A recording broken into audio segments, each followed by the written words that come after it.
Praise the Lord. ஹல்லேலூயா. ஆண்டவராக இயேசு கிறிஸ்துவின் நாமத்தினாலே இந்த காலையில் கூடி வந்திருக்கிற உங்கள் ஒவ்வொருவரையும் வாழ்த்துகிறேன். கர்த்தர் நம்மை ஆசீர்வதிப்பாராக. இந்த வாரத்திலே கூட இந்த வாக்குத்தத்தத்துக்கான செய்திக்காக நேற்று மத்தியானத்தில் நான் காத்திருந்த போது ஆண்டவருக்கு கொடுத்த வார்த்தை இந்த நாளிலே கூட நான் பெற்றுக்கொண்டு நாம் இந்த நாளிலே பெலன் அடைந்து செல்லும்படி கர்த்தர் நமக்கு உதவி செய்வாராக. ஹல்லேலூயா. எல்லாருக்கும் தெரிந்த வசனம் சங்கீதம் 91ஆம் அதிகாரம் 91ஆம் சங்கீதம் 10வது வசனம். ஆகையால் பொல்லாப்பு உனக்கு நேரிடாது, வாதை உன் கூடாரத்தை அணுகாது. ஹல்லேலூயா. ஆமென். இந்த வாரம் கர்த்தர் கொடுக்கிற வாக்குத்தத்தம், பொல்லாப்பு உனக்கு நேரிடாது, வாதை உன் கூடாரத்தை அணுகாது. இதை நாம் அடிக்கடி நாம் சிந்திக்கிற ஒரு வசனம் தான். அடிக்கடி நாம் ஜெபிக்கும் போது நம்ம பயன்படுத்துகிற ஒரு வசனம். ஆகவே இதை கொடுத்து நாம் சிந்தித்துக் கொண்டிருக்கும் போது உண்மையாகவே ஒரு இரண்டு விதமான காரியங்களை கர்த்தர் எனக்கு வெளிப்படுத்தினார். ஆகவே இந்த நாளிலே கூட நான் அதை தியானித்து நம்ம இந்த நாளிலே பெலன் அடைந்து போக தன் உதவி செய்வாராக. ஆமாம், இந்த நாளில் கூட நாம் இந்த வருடம் துவக்கும் முதல் மாத்திரமல்ல, போன வருடத்திலிருந்தே ஒரு விதமான பயத்தோடு கூட ஒரு விதமான சமாதானம் இல்லாத ஒரு சூழ்நிலை நம்முடைய தேசத்திலே மாத்திரமல்ல உலகம் எங்கிலும் காணப்படுகிறது. ஆமென். எங்கே பார்த்தாலும் ஒரு பயம்தான், ஒரு சமாதானம் அப்படிங்கிறது இல்லை. முன்பு போல எப்போ நமக்கு வரோம், முன்பு போல நம்ம எப்போ ட்ரெயினில் போக முடியும், முன்பு போல எப்போ நம்ம பஸ்ஸில் போக முடியும் அப்படின்ற மாதிரி எல்லாத்துலேயுமே ஒரு ரெஸ்ட்ரிக்ஷன், எல்லாத்துலேயுமே ஒரு நமக்கும் நம்மையும் மீறிய ஒரு பயம் நமக்குள்ளே காணப்படுகிறது. இந்த கொள்ளை நோய்கள் மற்றும் நடக்கிற சம்பவங்கள், விபத்துகள், கோரமான விபத்துகள் எல்லாம் தீங்கு தான் நம்ம கேள்விப்பட்டு கொண்டே இருக்கிறோம். போன வருடத்திலிருந்து அதிகமான தீங்குகளை நாம் கேள்விப்பட்டு கொண்டே இருக்கிறோம். அப்போது நம்முடைய மனதிலே பயம் ஏற்படுகிற நேரத்துல அப்பதான் ஆண்டவர் சொல்லுகிறார், பொல்லாப்பு உனக்கு நேரிடாது, வாதை உன் கூடாரத்தை அணுகாது. நேற்று கூட பார்த்தீங்கன்னா காலையில் 8:30 இந்த சர்ச்சுக்கு வந்து ரொம்ப சந்தோஷத்தோடு ஆண்டவரே இந்த வாரம் சீக்கிரமா வந்து முழங்கால் போட்ட உடனே அம்மா வந்த உடனே மாஸ்க் போடுங்கப்பா, திரும்ப எல்லாம் பரவுது அப்படின்றாங்க. ஐயோ ரொம்ப கஷ்டமாயிடுச்சு எனக்கு. ஆண்டவர் என்னப்பா திரும்ப அப்படின்னு சொல்லிட்டே இருக்காங்களே அப்படின்ற போதுதான் இந்த வார்த்தையை ஆண்டவர் மறுபடியுமாய் கர்த்தர் உறுதிப்படுத்தினார். ஹல்லேலூயா. ஆகவே இந்த வசனத்தை தியானிக்கும் போது நான் எப்பவுமே சொல்லுவேன், முன்பகுதியை பின்பகுதி எல்லாம் சேர்த்துதான் வாசிக்கணும். நமக்கு தேவையான மாத்திரம் எடுத்துக்கொள்ளக்கூடாது. ஆகையால் பொல்லாப்பு உனக்கு நேரிடாது, வாதை உன் கூடாரத்தை அணுகாது. ஆகையால் அப்படின்னு ஆரம்பிக்கிறது. அப்படின்னா எது ஆகையால்னா அது என்ன ஒரு காரணம் இருக்கு. முந்தைய வசனம் வாசிக்கிறோம், எனக்கு அடைக்கலமாய் இருக்கிற உன்னதமான கர்த்தரை உனக்கு தாபரமாக கொண்டாய், ஆகையால் பொல்லாப்பு நேரிடாது, வாதை உன் கூடாரத்தை அணுகாது. ஹல்லேலூயா. அப்ப இந்த நாளிலே நம்ம ரெண்டு காரியங்கள் நம்ம கண்டுபிடிக்க போகிறோம் இந்த சங்கீதத்திலே. நமக்கு தெரிந்த சங்கீதம் தான், ஆனாலும் நமக்கு 2 இடங்கள் இதிலே உண்டு. ஆகவே அந்த 2 காரியத்தை கற்றுக்கொண்டு இந்த நாளிலே நாங்கள் எல்லாவித பொல்லாப்பிலிருந்தும் கர்த்தர் நம்ம விடுவிக்க வல்லவராக இருக்கிறார். முதல் வசனமே நமக்கு தெரிந்ததா, உன்னதமானவரின் மறைவில் இருக்கிறவன் தங்குவான். ஆங்கில வேதாகமத்திலே இதை வாசிக்கும் போது சீக்ரெட் பிளேஸ் என்று சொல்லப்பட்டுள்ளது. ஹல்லேலூயா. he that dwelleth in the secret place என்று சொல்லப்பட்டிருக்கிறது. dwelleth அப்படின்ற அந்த பதத்துக்கு என்ன மீனிங்னா தங்கி வாழ்கிறவன். ஹல்லேலூயா. தங்கி வாழ்கிற உன்னதமானவருடைய அந்த மறைவுக்குள்ள தங்கி வாழுகிறவனுக்கு இந்த விதமான ஆசீர்வாதங்கள், பாதுகாப்பு எல்லாம் பின்னாடி வருது. ஹல்லேலூயா. அப்போ தங்கி வாழ்கிற ஒரு இடம் அது எதுன்னு பார்த்தீங்கன்னா உன்னதமானவருடைய மறைவு. ஆமென். Secret place. அது சீக்ரெட் பிளேஸ் எதுன்னு நீங்க நினைக்கிறீங்க? ஜெப அறை தான். ஆமென். அதுதான் சீக்ரெட் பிளேஸ். ஏன்னா ஆண்டவர் சொல்லுகிறார், நம்ம மத்தேயுல வாசிக்கும் போது வாசிக்கிறோம் 6ஆம் அதிகாரத்துல ஆண்டவர் ஜெபத்தை பற்றி காரியங்களை சொல்லிக் கொடுக்குறார். எப்படி ஜெபிக்கணும், எந்த டைம்ல ஜெபிக்கணும், எந்த இடத்துல ஜெபிக்கணும் என்று கற்று சொல்லிக் கொடுக்கும்போது சொல்லுகிறார், ஆமென், நீ உன்னுடைய அறை கதவை பூட்டி. 6ஆம் அதிகாரம் 4ஆம் வசனத்தை வாசிக்கலாம். 6:4.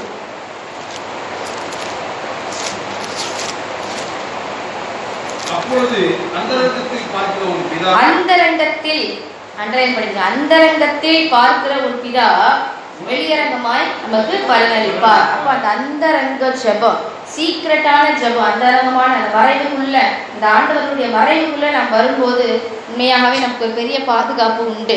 18 கூட வாசிக்கிறோம், அப்பொழுது அந்தரங்கத்தில் பார்க்கிற உன் பிதா உனக்கு வெளியரங்கமாய் பலனளிப்பார். 6ஆம் வசனத்தை வாசிக்கும் போது, நீ ஜெபம் பண்ணும்போது அறை வீட்டுக்குள் பிரவேசித்து உன் கதவை பூட்டி அந்தரங்கத்தில் இருக்க உன் பிதாவை நோக்கி ஜெபம் பண்ணு. ஆமென், ஹல்லேலூயா. அப்போ அந்த மறைவுக்குள்ள, அந்த சீக்ரெட்டான ஒரு பிளேஸ்க்குள்ள தினந்தோறும் நாம் தேவ சமூகத்துல இருக்கணும். அதுதான் காலை ஜெபம். அதுதான் நம்ம எப்போலாம் நம்ம ஜெபிக்கிறோமோ தேவனோட சமூகத்துல அவரோட மறைவுக்குள்ளே நாம் போகிறோம். அதை நன்றா ஞாபகம் வச்சுக்கணும். ஹல்லேலூயா. எப்பொழுதெல்லாம் தேவனோடு நாம் உறவாடுகிறோமோ, எப்பொழுதெல்லாம் அவரை நோக்கி நாம் பார்க்கிறோமோ, அப்பொழுதெல்லாம் பார்த்தீங்கன்னா அந்த மறைவுக்குள்ள நாம் போகிறோம், அந்த சீக்ரெட் பிளேஸ்க்குள்ள நாம் போகிறோம். ஹல்லேலூயா. 23ஆம் அதிகாரத்திலையும் மத்த 23லயும் அதை தான் வாசிக்கிறோம். ஆண்டவர் மறுபடியும் நம்ம அதை தான் கர்த்தர் அழைக்கிறார். 23ஆம் அதிகாரம் மத்த 23:37. எருசலேமே, எருசலேமே, தீர்க்கதரிசிகளை கொலை செய்து உன்னிடத்தில் அனுப்பப்பட்டவர்களை கல்லெறிகிறவனே, கோழி தன் குஞ்சுகளை தன் சிறகுகளின் கீழே கூட்டி சேர்க்கும் மனமாக நான் எத்தனை மனமோ தான் உன் பிள்ளைகளை கூட்டி சேர்த்துக் கொள்ள மனதாயிருந்தேன். உங்களுக்கு மனதில்லாமல் போயிற்று. ஆமா, ஆமென், ஹல்லேலூயா. ஆண்டவர் மறுபடியும் அதுதான் நம்மளை அழைக்கிறார். எங்க அழைக்கிறாரு? அவருடைய மறைவிடத்துக்குள்ள நம்ம அழைக்கிறார். அவருடைய சீக்ரெட் பிளேஸ்க்குள்ள நம்ம அழைக்கிறார். அவருடைய சட்டைகளுக்குள்ள நம்ம அழைக்கிறார். ஆண்டவர் சொல்றாரு, அது எப்படி ஒரு தாய், அந்த தாய் எப்படி தன்னுடைய செட்டைகளுக்கு கீழே அப்படி அணைத்து கொள்ளுமோ, அப்படின்னு அணைத்து கொள்ள மனதாயிருந்த ஆண்டவர் நம்மளை கூப்பிடுறார். இந்த செட்டைகளுக்கு கீழே என்ன பண்ணுங்க, வந்து அடைக்கலம் புகுந்து கொள்ளுங்க, மறைவா இருந்துக்கோங்க, பத்திரமா இருந்துக்கோங்க என்று சொல்லி ஆண்டவர் நம்மை தினந்தோறும் அழைக்கிறார். அந்த மறைவுக்குள்ள ஆண்டவர் நம்மை தினந்தோறும் நம்மை அழைத்து கொண்டே இருக்கிறார். அப்ப அவருக்குள்ள இருக்கும்போது அந்த சட்டையின் கீழே, அந்த தாய் சட்டையின் கீழே அந்த குஞ்சுகள் இருக்கும்போது எந்த பறவையா இருந்தாலும் தீண்ட முடியுமா? ஒண்ணுமே செய்ய முடியாது. நான் என்னோட கண்களால் நான் பார்த்துருக்கிறேன். எவ்வளவு பெரிய பறவைகள் வந்தாலும் அது பறக்க கூட முடியாது. ஆனா அது பறந்து பயங்கரமா சண்டை போடும். அந்த குஞ்சுகளை காப்பாற்றும்படி அந்த கோழி என்ன பண்ணும், அப்படி சண்டை போடும். நான் பார்த்துருக்கேன், நானே பார்த்துருக்கிறேன். பாருங்க, அதனுடைய சண்டை போடுறதுக்குன்ற அது கிடையவே அதனால முடியாது. ஆனாலும் அந்த காக்குற அந்த எப்படி அந்த தாய், அந்த கோழி தன்னுடைய குஞ்சுகளை அப்படி செட்டைகளுக்கு கீழே மறைத்து கொள்ளுகிறதோ, அப்படி நான் உங்களை மறைத்து கொள்ள மனதா இருந்தேன் அப்படின்னு சொல்லிட்டு ஆண்டவர் கூப்பிடுறாரு. நானும் எருசலேமே, எருசலேமே, கோழி தன் குஞ்சுகளை தன் சிறுகளை கூட்டி சேர்த்துக் கொள்ளும் வண்ணமாக நான் எத்தனை தரம் ஆண்டவர் நம்மளை கூப்பிட்டுருக்காரு. காலை ஜெபத்துல எத்தனை தரம் கூப்பிட்டுருக்காரு, மதியான டைம்ல எத்தனை முறை கூப்பிட்டுருக்காரு, விசேஷத்தை கூடுகைகளுக்கு இருக்கும்போது எத்தனை முறை கூப்பிடுகிறார், எத்தனை பேர் நம்ம ரெஸ்பாண்ட் பண்ணுகிறோம். ஆண்டவர் ஒவ்வொரு முறையும் நம்மளை கூப்பிடுறாரு. ஞாயிறு ஆராதனை மட்டும் கிடையாது, விசேஷத்தை கூடுகைகள் வைக்கும் போது ஆண்டவர் நம்ம கூப்பிடுகிறார். அப்பெல்லாம் தேவனுடைய சட்டைகளுக்குள்ள நாம் மறைந்து கொள்ளும் போது உண்மையாக எந்த ஒரு தீமையும் எந்த ஒரு விக்கினங்களும் நம்மை அணுகவே முடியாது. ஆமென், ஹல்லேலூயா. அவருடைய சட்டைகளுக்கு கீழே அவள் நமக்கு பாதுகாப்பு உண்டு. ஆமென். அதே போலதான் இங்கே வாசிக்கிறோம், அவருடைய சிறகுகளின் மறைவிலே அவர் நம்ம சிறகுகளாலே உன்னை மூடுவார், அவர் செட்டைகளின் கீழே அடைக்கலம் புகுவாய். இந்த செட்டைகளின் கீழே நிச்சயமாகவே நமக்கு அடைக்கலம் உண்டு, நமக்கு பாதுகாப்பு உண்டு. ஆமென். நமக்கு ஆரோக்கியம் உண்டு. அந்த இதுல வாசிக்கிறோம், அவருடைய செட்டைகளின் கீழே நமக்கு ஆரோக்கியம் உண்டு. ஆமென், ஹல்லேலூயா. ஆகவே நம்ம அடிக்கடி இந்த மாதிரி விசேஷ கூடுகைகள்ல மாத்திரமல்ல, நம்முடைய ஜெப அறையில தினந்தோறும் தேவனுடைய சமூகத்துல அந்த மறைவுக்குள்ள போயிடணும். ஆமென், மறைவுக்குள்ள போயிடணும். காலை அதிகாலையில அந்த மறைவுக்குள்ள போயிடணும். ஹல்லேலூயா. அது மாத்திரமல்ல, நம்ம ஆலை கூடுகையில, விசேஷ கூடுகைகள்ல, பரிசுத்தவான்களுடைய ஐக்கியத்துல இதெல்லாவற்றையும் ஆண்டவர் என்ன பண்றாருன்னா அந்த ஒரு மறைவுக்குள்ள, ஒரு பாதுகாப்புக்குள்ள, ஆண்டவருடைய செட்டைகளின் கீழே நம்மை மூடி மறைத்துக்குள்ள அவர் ரெடி உள்ளவரா, அவர் எப்பவுமே தயார் உள்ளவரா இருக்கிறார். ஹல்லேலூயா. உண்மையில் நான் ஜெபிக்கும் போது நான் நிறைய நேரம் எக்ஸ்பீரியன்ஸ் பண்ணியிருக்கிறேன். தேவனோடு கூட அப்படி ஆவியில நிறைந்து ஜெபிக்கும் போது என்ன அறியாம ஒரு சூடு மாதிரி சூடா அப்படி இறங்கும். கை கால்லாம் பார்த்தீங்கன்னா அப்படியே ஒரு மாதிரி இதா இருக்கும். எனக்கு நல்ல தெரியும் அந்த பின்னாடி யாருன்னா நம்ம எப்படி அரவணைச்சா எப்படி நமக்கு அந்த சூடு உண்டாகுமோ அது போல தேவ சமூகத்துல என்னுடைய எக்ஸ்பீரியன்ஸ் நான் உங்களுக்கு சொல்றேன். ஹல்லேலூயா. நிச்சயமாக ஒவ்வொருவருக்கும் ஒவ்வொரு விதமான எக்ஸ்பீரியன்ஸ், ஒவ்வொரு விதமான அனுபவங்கள் இருக்கும். ஆகவே தேவனுடைய மறைவுக்குள்ள இந்த காலவேளை நம்ம ஓடி வந்துருவோம். ஹல்லேலூயா. இந்த காலவேளை வந்திருக்கிற நீங்கள் அவருடைய மறைவுக்குள்ள இருக்கிறீர்கள். ஹல்லேலூயா. ஆகவே பொல்லாப்பு எனக்கு நேரிடாது, வாதை என்னுடைய கூடாரத்தை. ஆமென். எத்தனை பேர் என்ன தீங்குகள் சொன்னாலும், எத்தனை விபத்துகள் வந்தாலும் எத்தனை நம்ம கண் முன்னாலே பார்த்தாலும் விசுவாசத்தோட சொல்லுங்க, நான் அவருடைய மறைவுக்குள்ள இருக்கிறபடினாலே பொல்லாப்பு எனக்கு நேரிடாது, வாதையினுடைய கூடாரத்தை கிட்ட கூட வராது. ஆமென். அப்படி நிச்சயமாக விசுவாசத்தோடு நாம் காணப்படுவோம். இந்த உன்னதமானவர் அப்படிங்கிற பதத்துக்கு ஆங்கில வேதாகமத்திலே மாத்திரமல்ல ஹீப்ரூல எல்யோ என்று சொல்லப்படுகிற ஒரு வார்த்தையை யூஸ் பண்ணியிருக்காங்க. அதனுடைய உண்மையான அர்த்தம் என்று என்னன்னு வாசிக்கும் போது the most high God who sees everything, அதாவது உன்னதமான நம்முடைய தேவன் அவர் என்ன பண்றாருன்னா எல்லாவற்றையும் பார்க்கிறார். அந்த உன்னதமானவர், அந்த எல்யோன் என்று சொல்லப்படுகிற வார்த்தைக்கு என்ன அர்த்தம்னா உன்னதமான தேவன், அவர் உன்னதமான மேலே அவர் அங்கேயே உட்கார்ந்து இல்லை, அவர் எல்லாவற்றையும் பார்த்துக்கிறார். who sees everything என்று சொல்லப்பட்டிருக்கிறது. ஆகவே இந்த காலையில வேலை கூட நம்முடைய இருதயம் பலப்படுவதாக, உங்கள் இருதயம் கலங்காதிருப்பதாக, நம்ம ஒவ்வொரு நிமிஷமும் கண்காணிக்கிற, நம்மை பார்க்கிற தேவன், உன்னதமான தேவன் நமக்கு உண்டு. ஹல்லேலூயா. அதே போல எல்ஷடா என்று சொல்லப்படுகிற நாமத்துக்கு என்ன அர்த்தம்னா ஆல்மைட்டி, சர்வ வல்லவர். எல்ஷடாய் சர்வ வல்லவர் தான், அப்படிதான் தெரியும். ஆனா அதோட உண்மையான ஃபுல்லா அதோட பதம் என்னன்னு பாத்தீங்கன்னா the almighty God who nurses us like a mother carrying a little chicks. அதாவது எப்படி நான் சொன்னேனோ அந்த செட்டைகளின் கீழே அந்த கோழி தன்னுடைய தாய், அந்த கோழி தாய் வந்து எப்படி மறைத்து கொள்ளுதோ அதுதான் அந்த ஆல்மைட்டி, அந்த எல்ஷடாய் அப்படிங்கிறதுக்கு ஒரு அர்த்தம். என்னன்னா சர்வ வல்லமையுள்ள தேவன், ஒரு தாய் தன் பறவைகளை எப்படி அந்த டேக் கேர் பண்றாங்களோ, நர்சர் பண்றாங்களோ, நர்ஸ் அப்படிங்கிறதுக்கு என்ன அர்த்தம்னா எப்படி நர்சிங் சொல்லுவாங்க, நர்சரின்னு சொல்லுவாங்க. அப்படின்னா என்ன அர்த்தம்னா அப்படி சின்னதா இருக்கிற அவங்கள வந்து பத்திரமா பாதுகாத்துக்கலாம், அவங்க பேர் தான் நர்ஸ். அப்படின்னா என்ன அர்த்தம், எப்பவுமே அவங்கள பார்த்துட்டு இருக்கணும். ஏன்னா அவங்க டக்குனு விழுந்துருவாங்க, போவாங்க, வருவாங்க. எப்படி பேஷண்ட்ஸை வந்து பாக்குறாங்களோ அதே போல எந்நேரமும் 24 hours அவங்க மேல கவனமா இருப்பாங்க. அதுக்கு அவங்க பேர் தான் நர்ஸ்ன்னு சொல்லுவாங்க. அப்போ ஆண்டவர் நம்ம மேல எப்படி கண்ணோக்கமா இருக்காருன்னா இம்மை பொழுது கூட நம்மை கைவிடாதபடி இரவும் பகலும் நம்மை காக்கிற தேவனாய் அவர் இருக்கிறார். ஹல்லேலூயா. எல்ஷடா என்ற நாமத்துக்குள்ள இந்த காலை வேளையை நாம் அம்மை அடைக்கலம் புகுந்து கொள்வோமாக. ஹல்லேலூயா. கண்ணும் கருத்துமாய் நம்ம காக்கிற தேவன், கண்ணும் கருத்துமாய் காக்கிற தேவன். ஒரு சிறு பிள்ளை எப்படி நம்ம பிள்ளைங்களை நம்ம வீட்டுல இருக்கிறோம், அவங்க சின்ன பிள்ளைய அவங்க தவறுற வரைக்கும் எப்படி பார்ப்போம், ஒரு செகண்ட் கூட அவங்கள விட மாட்டோம். பாத்ரூம் போறது கூட எனக்கு எல்லாம் பயமா இருக்கும். ஐயோ என்ன பண்றோம் பிள்ளை, என்ன பண்றோம், ஒருத்தவங்களை பார்க்க சொல்லிட்டு பாத்துக்குங்க அப்படி சொல்லிட்டு தான் போயிட்டு வருவோம். அது போல தேவன் நம்மை பார்க்கிற தேவனாய் இருக்கிறார். ஹல்லேலூயா. ஒவ்வொரு இமைப்பொழுது ஒவ்வொரு செகண்டும் அவர் நம்மை கண்ணும் கருத்துமாய் பாதுகாக்கிற நம்முடைய தேவன் நமக்கு உண்டு. ஆகவே இந்த காலை வேளையில நம்ம பலனடைவோமாக, ஒரு தைரியம் நமக்குள்ள உண்டாவதாக. ஹல்லேலூயா.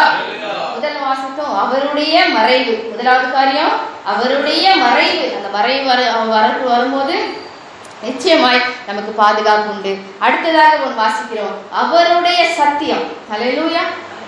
அவருடைய சத்தியம். மறைவு அப்படிங்கிறது என்ன தியானித்தோம்னா ஜெப அறை, ஜெபிக்கிற ஒரு நேரம், வேதவாச, அதாவது ஆலயத்தில் கலந்து கொள்கிற நேரம், பசுவாங்களுடைய ஐக்கியம் கூடுகை என்று வாசித்தோம். இரண்டாவது பார்க்கும்போது அவருடைய சத்தியம் உனக்கு, 4ஆம் வசனத்துக்கு கீழே வாசிக்கிறோம், அவருடைய சத்தியம் உனக்கு பரிசையும் கேடகமும் ஆகும். ஆமென்.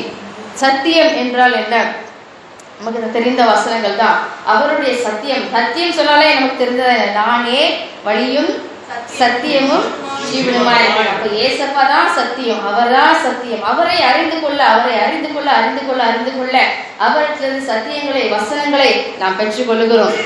ஆங்கில வேதாகமத்திலே இந்த வசனம் எப்படி சொல்லப்பட்டிருக்குன்னா ட்ரூத் அல்லது ஃபெய்த்ஃபுல்னஸ் என்று சொல்லப்பட்டிருக்கிறது. உண்மை, வாக்குத்தத்தங்கள், உடன்படிக்கை என்று சொல்லப்பட்டிருக்கிறது. ஆகவே அந்த சத்தியத்துக்குள்ளே, அந்த சத்தியம் நமக்கு எப்படி இருக்குதுன்னா பரிசையும் கேடகமும் ஆகும். ஹல்லேலூயா.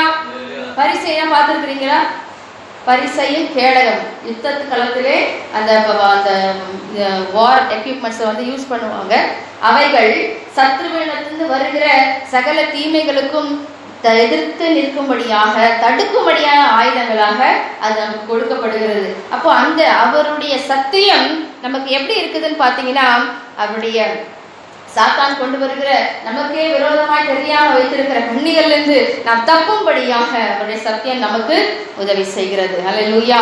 அந்த வாக்குத்தத்தங்கள், உடன்படிக்கைகள், பைபிள்ல பாத்தீங்கன்னா ஏராளமான வாக்குத்தத்தங்கள், ஏராளமான உடன்படிக்கைகள், எல்லா சூழ்நிலைக்கும் ஏற்ற வார்த்தைகள் நமக்கு உண்டு. அதை அனுபவிச்சவங்களுக்கு அது அதனுடைய கிருபை, அதனுடைய இது தெரியும். எந்த சூழ்நிலைகளுக்கும், எல்லா சூழ்நிலைகளுக்கும், இன்பமானாலும் துன்பமானாலும், அவன் வியாதி ஆனாலும், அவன் கஷ்டமா இருந்தாலும், எந்த நம்முடைய வாழ்க்கையினுடைய எல்லா சூழ்நிலைகளுக்கும் ஏற்ற வசனம், ஏற்ற வார்த்தை இந்த வேதாகமத்திலே உண்டு. ஆமென். அதை நம்ம எப்படி பெற்றுக்கொள்கிறோம்? தினந்தோறும் வேத வாசிப்பிலே நாம் அதை பெற்றுக்கொள்கிறோம். ஆகவே அவருடைய சத்தியம் நமக்கு பரிசையும் கேடகமாக இந்த நாளிலே அவர் மாறுவதாக. அது போர்ட்டபிள் ஷீல்டு என்று சொல்லப்பட்டிருக்கிறது. அது என்னன்னு பார்த்தீங்கன்னா, இங்கே சொல்லப்பட்டுள்ள இந்த வார்த்தை பரிசையும் கேடகமாக என்று சொல்லப்பட்ட வார்த்தை அப்படிங்கிறது என்ன பொருந்தது பார்த்தீங்கன்னா, சாதாரணமா நம்ம படத்துல பார்க்குற மாதிரி இந்த மாதிரி கேடகம் மாதிரி பிடிச்சிருப்பாங்க, பரிசையும் ஒன்று பெருசாக ஒன்று பிடிச்சிருப்பாங்க. அதை பற்றி சொல்லப்படலை. இந்த போர்ட்டபிள் ஷீல்ட் என்று சொல்லப்படுகிறது சரௌண்டிங் த பர்சன் என்று சொல்லப்பட்ட அந்த ஸ்டடி பைபிளை நான் வாசித்தேன். அதாவது முழு கவசம், முழுமையாக நம்முடைய உடலை மூடுகிற அந்த கவசம் தான் வந்து என்ன பார்த்தீங்கன்னா இங்கே சொல்லப்பட்டுள்ள சத்தியம் என்கிறத பரிசையும் கேடகமுமாய் நமக்கு ஆண்டவர் கொடுத்திருக்கிறார். அப்போ நீதிமொழிகளை நம்ம வாசிக்கிறோம். இந்த வேதம் நமக்கு எப்படி கேடகமா மாறுது அப்படின்னு பார்த்தீங்கன்னா, 4ஆம் அதிகாரத்திலே நீதிமொழிகள் 4ஆம் அதிகாரம் 20வது வசனத்தை வாசிக்கும்.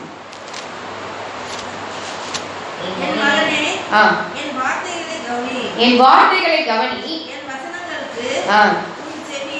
செவியை சாய், அவைகள் உன் கண்களை விட்டு பிரியாதிருப்பதாக இதயத்துக்குள்ளே காத்துக்கொள். 22 அவைகளை கண்டுபிடிக்கிறவர்களுக்கு அவைகள் ஜீவனும்.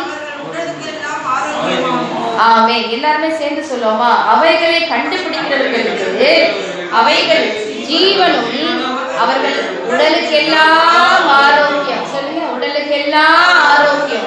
நம்முடைய உடல் முழுவதும், நம்முடைய சரீரம் முழுவதும் பாதுகாக்கிற இந்த வசனம் நமக்கு உண்டு. ஹல்லேலூயா. அப்ப என்ன சொல்றாருன்னா, அதை கண்டுபிடிக்கிறவர்களுக்கு. அப்ப ஆண்டவருடைய வசனத்தை என்ன பண்ணணும்? கண்டுபிடிக்கணும். கண்டுபிடிக்கிறதுனா என்ன? பசுத்த ஆளுடைய துணையோடு கூட ஆண்டவர் சொல்லுகிறாரு, நீ வேதத்தை வாசிக்கும் போது ஒன்றுக்கும் ஜோடி இல்லாத இராது, ஆண்டவருடைய ஆவி அவைகளை சேர்க்கும்னு சொல்லி வாசிக்கிறோம். நாம் அனுதின அந்த வேத பைபிள் ரீடிங், தினந்தோற வேத வாசிப்பு தவறாம நம்ம கிட்ட இருக்குதா பாருங்க. முதல் வாசம் அவருடைய மறைவே, அவருடைய மறைவுங்கிறது அனுதின ஜெப ஜீவியம். ஆமென். 2வது அவருடைய சத்தியம், அனுதின வேத வாசிப்பு. ஹல்லேலூயா. நம்ம ரெகுலரா பண்ண வேண்டியது, பண்ணாலே போதும், வாதை நம்முடைய கூடாரத்தை அணுகவே முடியாது. ஹல்லேலூயா. ஆகவே இந்த வாசிக்கிறோம், அந்த உடலுக்கு எல்லாம் ஆரோக்கியம். உண்மையாகவே நான் அநேக சமயங்கள் இந்த வசனத்தை வைத்து நான் ஜெபம் பண்ண முடியும். ஆண்டவரே, இந்த வசனம் எங்களுக்கு உடலுக்கு எல்லாம் ஆரோக்கியம்னு போட்டிருக்கு, அந்த ஆரோக்கியத்தை எங்களுக்கு தாங்க ஆண்டவர். இந்த வசனத்தை நம்ம உட்கொள்ள நமக்கு உடலுக்கு எல்லாம். நீங்க அன்னைக்கு வந்தாங்க பார்த்தீங்கன்னா, அவங்க சொன்னாங்க, மைக்கேல் பாஸ்டர் அவங்க சொன்னாங்க, உடம்பு அது பலவீனம்னா என்னன்னே தெரியாதுன்னாங்க. உண்மையாக பெரிய சேலஞ்சிங்கானது இருக்கு அந்த சாட்சிகள்லாம். நேரம் கிடைக்காட்டும் அப்படி ஓடுறாங்க தேவ சமூகத்துக்காக. எங்கேருந்து எங்கெங்கோ டிராவல் பண்ணுறாங்க. இந்த தண்ணி ஒத்துக்காது, இந்த சீதோஷணம் ஒத்துக்காது, என் கண்டிஷன் ஒத்துக்காது, ஐயோ சளி பிடிச்சிரும். அவங்க சொல்கிறாங்க பலவீனம்னா என்னன்னே தெரியாதுங்கிறாங்க. என்ன ரகசியம்? அவருடைய மறைவு, அவருடைய சத்தியம். ஆமென். அந்த மறைவுக்குள்ள இருக்கிறாங்க, இந்த சத்தியத்துக்குள்ள நடக்கிறாங்க. ஆகவே எந்த ஒரு வாதையும் அணுகாது, எந்த ஒரு பொல்லாப்பும் நமக்கு நேரிடாது. இந்த நாளில் கூட இந்த வசனத்தை வைத்து நீங்க ஜெபிங்க. ஒருவேளை உங்க உடம்புகள்ல உடைய சரீரங்கள்ல நேரத்துல என் சரீரம் அவ்வளோ ரொம்ப மோசமா இருக்காரு, கொஞ்சம் பேருக்கு தெரியும். என்ன இந்த வசனம் வந்த உடனே நான் ஜெபம் பண்ணேன், ஆண்டவர் இந்த வசனத்தின் படி எனக்கு ஆரோக்கியத்தை கொடுங்க. அல்லேலூயா. நான் உங்க சத்தத்துக்குள் நடக்கிறேன், இந்த வரைக்குள்ள நான் வர்றேன்ப்பா, இந்த வசனத்தின் படி எனக்கு இப்போ ஆரோக்கியத்தை கொடுங்க ஆண்டவரே. இந்த சொல்லும் போது கர்த்தர் ஆரோக்கியத்தை கொடுத்தார். அல்லேலூயா. இந்த வசனங்களை ஒவ்வொன்றும் வெறுமனே படித்து போக கூடாது. இந்த மாதிரி நம்ம இப்படிலாம் பண்றோம்னா 3 விதமான காரியம் இருக்குது வேதத்தை வாசிக்கிறதுல. ரீடிங், மெடிடேஷன், ரெவலேஷன், 3 காரியம் இருக்குது. ரீடிங்கிறது சும்மா காஃபி குடிக்கும் போது செய்தித்தாள் வாசிப்போம்ல, அதான் ரீடிங். என்னது? காலையில் ஒரு அதிகாரமாவது என்ன பண்ணிடணும், படிச்சு முடிச்சிடணும். அது நமக்கு தேவையில்லை, அது வேஸ்ட். சும்மா வாசிக்கிறது, வாசிட்டே போறது, அதனால ஒரு பலனுமே கிடையாது. அடுத்து வாசிக்கணும் தியானம். வேதத்துல தியானமா இருக்கிற மனுஷன் அவனுக்கு தான் எல்லாமே வாய்க்கும். அல்லேலூயா. எத்தனை பேர் வாசிக்கிறவங்க, எத்தனை பேர் தியானிக்கிறீங்க? ஒரு வார்த்தை வரும்போதே இதை நிறுத்தி அப்படின்னு ஆகையால் அப்படிங்கிறத இப்ப ஆரம்பிச்சு. ஆகையால் பொல்லா போனவன் அப்படின்னா என்ன அர்த்தம்? ஆண்டவர் எதனால அணுகாத ஆண்டவர் சொல்லும் போது ஒவ்வொன்றா ஆண்டவர் பரிசுத்த ஆவியானவர் சொல்லி கொடுக்குறாரு. உட்கார டைம் கொடுக்கணும், ஜெபத்துக்கு நேரத்தை ஒதுக்கணும், வேத வாசிப்புக்கு தனியான நேரத்தை நிச்சயமாய் ஒதுக்கிதான் ஆகணும். சும்மா உட்காந்து நேரம் கிடைக்கும் போதெல்லாம் அப்படி படித்து போகிறது வேஸ்ட். மூணாவது தான் பார்க்கும்போது ரெவலேஷன். அந்த வேதம் வாசித்து தியானித்து இன்னும் தேவ சமூகத்துல உட்காரும் போதுதான் மூணாவது பார்த்தீங்கன்னா ரெவலேஷன், வெளிப்பாடுகள் உங்களுக்கு கிடைக்கும். அல்லேலூயா. ஆமே. எத்தனை பேரை வாசிக்கிறீங்க? சும்மா வேதம் வாசிக்கிறது மட்டும் இல்ல, தியானிக்கிறது மட்டும் இல்ல, அதை தியானிக்க தியானிக்க தியானிக்க புதிய புதிய வெளிப்பாடுகள் நிச்சயமாய் கர்த்தர் நமக்கு தர வல்லமையுள்ள தேவனா இருக்கிறார். அது கிடைக்கும் போதே பாத்தீங்கன்னா ஒரு பெரிய ஒரு பலன் நமக்குள்ள வரும், ஆவிக்குரிய ஒரு பலன் நமக்குள்ள நிச்சயமாய் அதை வரும். நான் வாசிக்கிற இந்த வேத சத்தியம் எல்லாம் சொன்னேன், எல்லாவித சூழ்நிலைகளுக்கும் எல்லா சூழ்நிலைகளுக்கும் ஏற்ற உள்ள வார்த்தைகள் கடிந்து கொள்ளுதல் இருக்கிறது, புத்தியை படிப்புக்குதல் இருக்குது, பாதை காட்டுகிற வார்த்தைகள் இருக்குது, ஆலோசனை கொடுக்கிற வார்த்தைகள் இருக்கிறது, சோர்ந்து போகும்போது தேய்ச்சுகிற வார்த்தைகள் இருக்குது, ஆசீர்வாதமான வார்த்தைகள் இருக்குது, கற்றுக் கொடுக்கும்படியான வார்த்தைகள் இருக்குது, ஆரோக்கியம் தரக்கூடிய வார்த்தைகள் இருக்கிறது, பலனை தரக்கூடிய வார்த்தைகள். இந்த வேத புஸ்தகத்திலே ஒரு பெரிய ஒரு களஞ்சியம். அல்லேலூயா. எத்தனை பேர் இதை நேசிக்கிறீங்க?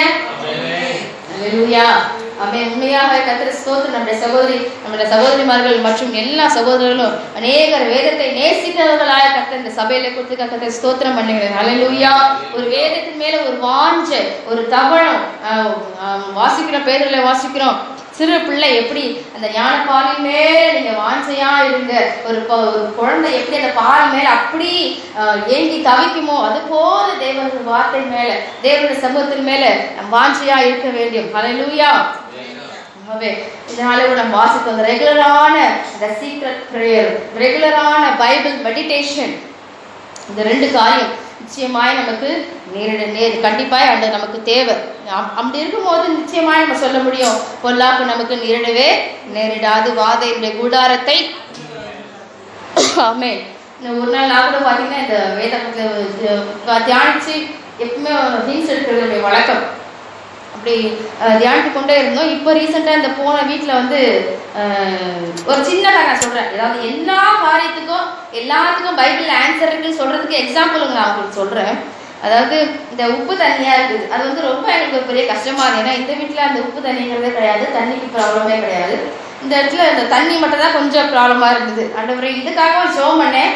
அந்த ஜெபம் பண்ண அன்றைக்கே பார்த்தீங்கன்னா ஊழியக்காரர் மூலமாக ஆண்டவர் பேசினாரு, உப்பு தண்ணி கூட உங்களுக்கு மதுரமா மாறும், ஆண்டவர் நமக்காக செய்வார். ஒரு பெரிய ஒரு பலனா இருந்தது அந்த வார்த்தை உண்மையாக. அதே போல நான் வீட்டில் போய் ஜெபம் பண்ண இங்க அம்மா கிட்ட நான் சொல்லும் போது அவங்க பார்த்தீங்கன்னா அவங்க அம்மா வந்து எப்பவுமே எல்லாத்துக்குமே பைபிள்ல ஆன்சர் சொல்லுவாங்க. அவங்க அப்ப சொன்னாங்க, இப்போ பைபிள் வாசிக்கிறோம் இல்லப்பா, ஒரு இடத்துல தண்ணீர் வந்து கசப்பா இருக்கும்போது ஈசா வந்து ஜெபம் பண்ணி அந்த இடத்துல உப்பு போடுறாரு, அப்போ வந்து அந்த தண்ணீர்லாம் மாறுது, மதுரமா மாறுது இல்லையா? அதையே நம்ம ப்ராக்டிஸ் பண்ணக்கூடாது. நீ வந்து என்ன பண்றேன்னா ஒரு எண்ணெய் எடுத்துட்டு போயிட்டு ஜெபம் பண்ணி அந்த மோட்டர் ஆட்டை ஊத்து அப்படின்னு சொல்லுவாங்க. பார்க்க நமக்கு யோசிக்க நமக்கு சில்லியா இருக்கலாம், ஆனா அந்த ஒவ்வொரு வார்த்தைகளும் ப்ராக்டிஸ் பண்ணும் போது அதோடைய அந்த மகத்துவம் பார்த்தீங்கன்னா உண்மையிலே வேற மாதிரி தான் இருக்கும். உண்மையாகவே நான் விசுவாசித்தேன், அப்படியே நான் ஏற்றுக்கொண்டு அதே மாதிரி நான் செஞ்சேன். ஒரு 2 நாளைக்குள்ளே பார்த்தீங்கன்னா என்னோட கணவரை சொல்றாரு, நம்ம வந்த மாதிரி இல்லையே, கொஞ்சம் நல்லா மாறி இருக்குல்ல, உப்புலாம் கொஞ்சம் குறைஞ்சிருக்குல்ல அப்படின்னாரு. உண்மையை ரொம்ப சந்தோஷப்பட்டேன். அவே ஒரு சின்ன காரியமா இருந்தாலும் வேதத்திலிருந்து கிடைக்கிற ஆலோசனைகளை நாம் அதை பிராக்டிஸ் பண்ணும்போது, நாம் அதை அனுபவமாய் மாற்றும் போது நிச்சயமாய் நம்முடைய வாழ்க்கையிலே அது எல்லா இடங்களிலும் அது வந்து பயன்படுத்தப்படும். அல்லேலூயா. எல்லா சின்ன காரியமா இருந்தாலும் சகோதரிகள் மற்றும் எல்லா சகோதரர்களும் உங்க வாழ்க்கையில ஒவ்வொரு நிமிஷமும் என்னென்ன நேரங்களில இந்த நேரத்துல என்ன செய்யணும், இந்த நேரத்துல என்ன செய்யக்கூடாது என்று ஒருவேளை நீங்கள் அங்கலாய்க்கிற நேரங்களிலே நல்ல ஆலோசனைகளை கர்த்தர் நமக்கு வேதத்தின் மூலமாய் கொடுக்க வல்லமையுள்ள தேவனாய் இருக்கிறார். வழி இதுவே, இது நடங்கள் என்று சொல்கிற வார்த்தை நமக்கு நிச்சயமாய் கேட்கும். இந்த டைம்ல மகனே இந்த வழியில போ, இதுல போகாத, இப்படி செய், இப்படி செய்யாத என்று சொல்லப்படுகிற அருமையான வழி நடத்துதல் வேத வசனங்கள் மூலமாய் நமக்கு உண்டு, சத்தியத்தின் மூலமாய் நமக்கு உண்டு. ஆமென். ஆகவே அதுதான் சொல்லுகிறோம், அப்படி நாம் உன்னதமானவருடைய மறைவுக்குள்ள அந்த சத்தியத்துக்குள்ளே அவருடைய சத்தியத்துக்குள்ளே நாம் இருக்கும்போது உண்மையாக எந்த ஒரு வாதையும் அணுகாது, பொல்லாப்பு நமக்கு நேரிடாது. எகிப்திலே முழுவதுமான வாதைகள், எவ்வளவு வாதைகள் இருந்தாலும் கோசேன் நாட்டுல தாக்குச்சா? இல்லை. இங்க இருளா இருந்த போது கோசேன் நாட்டுல என்ன பண்ணது? வெளிச்சம் உண்டாயிருந்தது. சாரிபாத்து அந்த ஊர்ல பாத்தீங்கன்னா அந்த ஊர் முழுவதும் பஞ்சம், ஊர் முழுவதும் பஞ்சம், ஜனங்கள்லாம் தவிக்கிறாங்க. ஆனா அந்த சாரிபாத் விதவினுடைய வீட்டிலே பஞ்சம் கிடையாது. ஹல்லேலூயா. விசுவாசிக்கிறீங்களா? அதே போல இந்த உலகம் எங்கிலும் வந்தா என்ன உலகம் முழுசுமே தீங்கு வந்தாலும் என்னுடைய வீட்டிலே வாதை அணுகாது. எத்தனை பேர் விசுவாசிக்கிறீங்க? ஆமென். பொல்லாப்பு எனக்கு நேரிடாது. சாரிபாத் ஊர்ல பத்தி பஞ்சம், எல்லா வீடுகளிலும் சாவு, அவ்வளவு அப்படிப்பட்ட ஒரு காரியம். ஆனா அந்த வீட்டுக்குள்ள அந்த பஞ்சமோ சாவோ அந்த வீட்டை தாக்க முடியவில்லை. காரணம், அவர்கள் தேவனை நம்பி இருந்தபடினால, வார்த்தையின் மேல விசுவாசம் வைத்தபடினால. ஹல்லேலூயா. இதிலே வாசிக்கிறோம், இந்த சமயத்திலே வாசிக்கிறோம், உன் பக்கத்தில் 1000 பேரும் விழுந்தாலும் அது உன்னை அணுகாது. ஆமென். சங்கீதத்துல இன்னொரு அழகான ஒரு வசனம் இருக்குது, 112ஆம் சங்கீதத்துல. 112ஆம் சங்கீதத்துல நான் அடிக்கடி இதை யோசிப்பேன். 7ஆம் வசனம், துர்ச்செய்தியை கேட்கிறதினால் அவன் பயப்படான். முன்னாடி வாசிக்கிற, நீதிமான் நித்திய கீர்த்தி உள்ளவன், துர்ச்செய்தியை கேட்கிறதினால் அவன் பயப்படான், அவன் இருதயம் கர்த்தரை நம்பி திடனாய் இருக்கும். அல்லேலூயா. எத்தனை பேர் இந்த வசனத்தை விசுவாசிக்கிறீங்க? நீதிமானா நாம் வாழும்போது, அவருடைய மறைவுக்குள்ளே நாம் இருக்கும்போது, அவருடைய சத்தியத்திலே நாம் நடக்கும் போது, எந்த துர்ச்செய்திகள் நம்ம கேட்டாலும் நம்முடைய இருதயம் கலங்கக்கூடாது. கலங்கதான் என்ன அர்த்தம்? நமக்குள்ள இன்னும் விசுவாசத்துல வீக்னஸ் இருக்குன்னு அர்த்தம். கர்த்தரை நம்பி அவனுடைய இருதயம் திடனா இருக்குமா? அல்லேலூயா. உண்மையில இந்த ஒரு இருதயம் இந்த காலை வேளை கர்த்தர் நமக்கு கொடுப்பாராக. ஒரு தைரியம் உண்டாவதாக, ஒரு திட்டம் மனது நமக்கு உண்டாவதாக. ஆமென். உண்மையாகவே தேவன் அருமையான சத்தியங்கள் நம்ம கற்றுக் கொடுத்திருக்கிறார். அவருடைய சத்தியம், அவருடைய மறைவு, அந்த மறைவுக்குள்ள வந்துருங்க. ஆமென். ஜெப அறைகளுக்குள்ள மறைவுல ஆமென் அந்தரங்கத்திலே பார்க்கிற பிதா நமக்கு வெளியரங்கமான பலனை கொடுக்க வல்லமையுள்ள தேவனா இருக்கிறார். அவருடைய சத்தியம் நமக்கு உடலுக்கெல்லாம் இந்த முழுமையான ஒரு கேடகமாக, உடலுக்கெல்லாம் ஆரோக்கியமாக, உடலுக்கெல்லாம் எல்லாத்திலிருந்து பாதுகாக்கிற ஒரு பட்டயமாக, பாதுகாப்பின் கேடகமாக அவர் நமக்கு இருக்கிறபடினால எல்லாரும் இந்த காலை வேளையில கூட கர்த்தருக்கு ஸ்தோத்திரம் பண்ணுவோம். உலக பண்ணிட்டு கர்த்தர் கொடுத்த வார்த்தைகளுக்காக. ஆமென். எந்த பொல்லாப்புகள் உலகமெங்கிலும் வந்தாலும் அது என்னை அணுகாது. பொல்லாப்பு ஆகையால் அவரை வியாபாரமாக நாம் கொண்டிருக்கிறபடினால உன்னதமான கர்த்தரை, ஆமென், Elyon, the high most God, most high God who sees everything என்று வாசிக்கிறோம். அவரை நாம் சாபரமாய் கொண்டிருக்கிறபடினால அந்த மறைவுக்குள்ள எல்லாரும் வந்துருவோமா? அந்த சத்தியத்துக்குள்ள எல்லாம் கடந்து வந்துருவோம். அனுதின வேத வாசிப்பு, அனுதின ஜெப ஜீவியத்துக்குள்ளே வந்தாலே போதும். ஆமென். ஹல்லேலூயா. நன்றி ஆண்டவரே. ஹல்லேலூயா. அவர் செட்டையின் கீழடை தள்ள புகவேத சிறகுகளால் மூடுவார். அவர் செட்டையின் கீழடை தள்ள புகவேத சிறகுகளால் மூடுவார். அவர் செட்டையின் கீழ் அடைக்கலம் புகவேதம் சிறகுகளால் மூடுவார். அவர் செட்டையின் கீழ் அடைக்கலம் புகவேதம் சிறகுகளால் மூடுவார். உன்பணிகளில் எல்லாம் உன்னை தூதர்கள் காத்திடுவார். உன்பணிகளில் எல்லாம் உன்னை தூதர்கள் காத்திடுவார். ஒரு வாதையும் கூடாரத்தையே அணுகாமலே காத்திடுவார். ஒரு அணுகாமலை காத்திடுவார். அவர் சேட்டையின் கீழ் அடைக்கலம் புகவேதம் சிறகுகளால் மூடுவார். அவர் முதல் மாதம் அவர் சக்தி மறைவு யாவருக்கும் மூடுவார். இரவின் பயங்கரத்துக்கும் பகலில் பறக்கும் அம்புக்கும் பயங்கர எல்லாருக்கும் பண்ணுவோமா? எல்லாம் பண்ணுவோமா?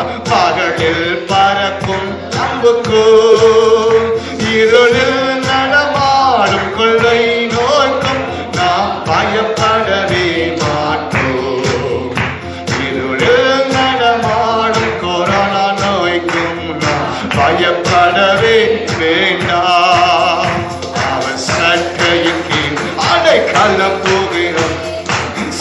இப்போது மூடுவதற்காக நன்றி ஆண்டவரே. ஆவியால் பொல்லாப்புக்கு நேராவே அவசட்டையின் அடைக்கலம் போகவே முருங்கப்பா. எங்க சபை யாவரையும் மூடுங்கப்பா.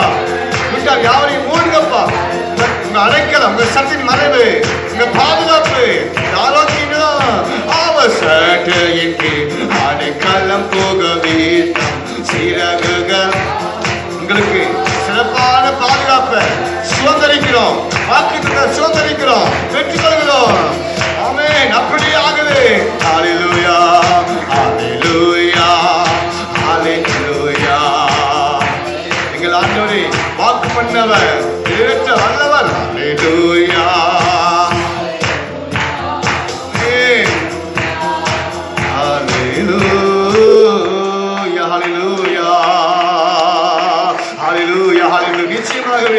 நிச்சயமாகவே 90% வார்த்தைப்படியாக ஆண்டவரே எங்களை ஏதும் அணுகாதபடி ராஜா கிருபைக்காக குறிப்பாக வாதி அணுகாதபடிக்கு ஆண்டவரே, எந்த ஒரு பொல்லாப்பு நிடாதபடிக்கு ஆண்டவரே வாக்கு பண்ண தெய்வம் நாங்கள் பிடிச்சுக்கிட்டோம் அப்பா. அப்படி நடத்தப்படுற கிருபைக்கு நன்றி ஆண்டவரே. ஆமென் ராஜா. எந்த பொல்லாப்பும் எந்த விதத்தை அணுகாதபடி கர்த்தா சபையை மூடி காத்துக்கொள்ளுங்க, தேசத்தை மூடி காத்துக்கொள்ளுங்க. ஆமென். தொடர்ந்து அந்த யாவரையும் கர்த்தாவே விட்டு நன்மையாலே கர்த்தாவே ஆசீர்வதித்து நிரப்பி அனுப்புவீராக. உங்களுடைய பாதலையோடு வாக்குத்தை பிடித்துக் கொண்டு வெற்றி பெற கிருபை தாங்க. துதி கனவை நமக்கே செலுத்துகிறோம்.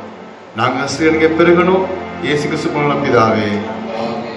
ஆத்துமாவே கர்த்தரை ஸ்தோத்திரி, உலகமே பரிசுத்தத்தை ஸ்தோத்திரி. ஆத்துமாவே கர்த்தரை ஸ்தோத்திரி. கர்த்தர் செய்த சகல உபகாரங்களையும் மறவாதே.